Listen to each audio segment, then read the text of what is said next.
Өмірімде бірінші рет айды көрейін деп жатырмын. 90 есе жақын. Астанада ботанический садтамыз.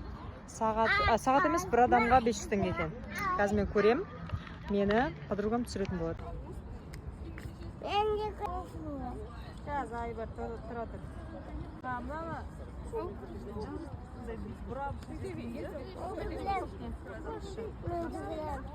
Қазір ай бар, кел.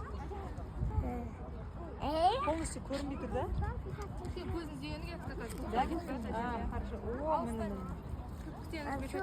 Осы максимально жақында ғана. Ол жақ шетіне қарасаңыз, жаңағы тесіктер жақсы көне.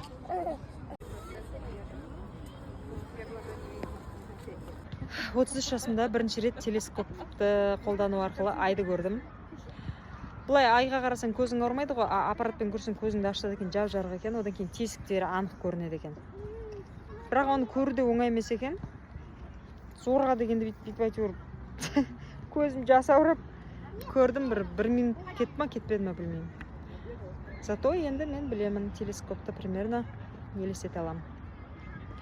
Жұлдызды да көруге болады дейді, бірақ ал жаңағы шет жаққа бару керек дейді.